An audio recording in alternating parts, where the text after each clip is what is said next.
I've accepted abuse quite a few times in life, but it's what I learned since I was a little kid, so it kind of felt normal. My name is Xenia. I was born in Miami, Florida in 1977. I was abused as a child. I won't get into details, but my immediate family members are actually the culprits, starting with emotional, physical, and on. That was when I was 11. So when I turned 18, I met my children's father. I was with him for a year. After a year, I got pregnant, and that's when he started verbally abusing me. And from verbal, it became physical. 3 or 4 months after I left him, that's when I started using drugs at the age of 23, 24. When I was like 29 or 30, I had gotten myself in enough trouble that I ended up on a 3-year probation, and I actually slowed down and I cleaned up my act. When I got done with probation, I told my mom I won't be here much longer, I'm gonna move. My mom packed up everything in the household and my sister, me, and the kids, and we moved here to Orlando in 2009. And I just stayed clean, but during that time was when I met my husband. He was an addict as well, and I wanted to overlook that and make pretend that we were okay. We lasted 5 years, and by the end of our relationship, he would tell me, if we separate, I'm gonna make sure that you fall. I finalized my divorce November 16th, and by January 23rd, I was back at all my old ways. I had a boyfriend in 2019. What started off great became regret and abuse.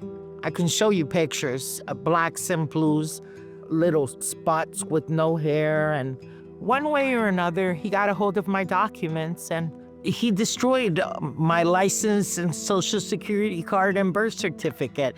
It was just ripped, and there's no way of putting any of that back together. So 2019, I had my dope dealer living in my house with me. And my dope dealer had called me up and told me, hey, somebody wants to buy something, and opened up the door, and I invited the lady into my kitchen and I did the transaction, and little did I know she was recording me. 20 and 21, they investigated me. And in October, they issued an arrest warrant, but I lived off the grid. By that time, I was already in the bushes. I turned myself in, but that's when I knew that the end was the end. And I'm kind of glad that they got me, because that was the starting point of all the change that I've made. So I spent 2020, 2021 without a license, with no social security and no birth certificate. And you need all those 3 to get either one of those. That's how I got involved with IDignity. They said, go to the DMV with this paper and you're gonna get an ID. And my first ID, it says Orlando, Florida. It doesn't say your address. And 5, 6 weeks later, they called me up. They had my social and my birth certificate. I was able to start my life all over again. 98 months was the time that I was facing. I got to the federal courthouse. I had a hearing there that day, and when I walked in there being in a 12-month program and requesting at least to finish that 12-month program so I could go in clean and having accomplished my sobriety. And the judge asked me, what have you done for yourself? And I was able to show him my ID and show him that I had gotten my paperwork in order. That's what IDignity did for me.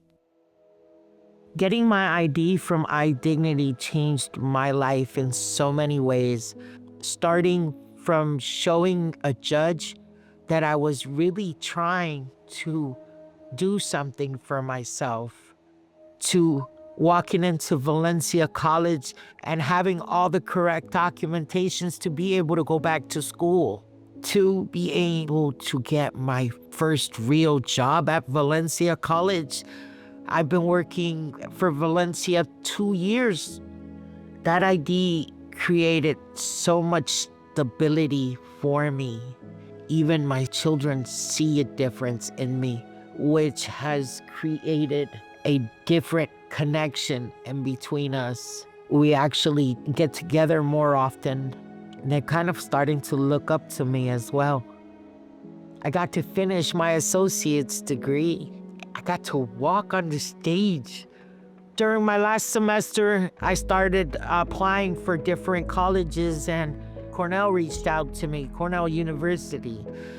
I put in the application, and at the end of April, I received a letter from them. I had been accepted, and I chose to stay in Florida with my mom. I got accepted into UF and become a Gator. I say I'm a little Gator, but I'm always gonna be a Puma. I've been living a sober life for 3.5 years now. And it all started with that ID. If the donors could hear me, I would want to start off by saying thank you, because your donation actually helped me.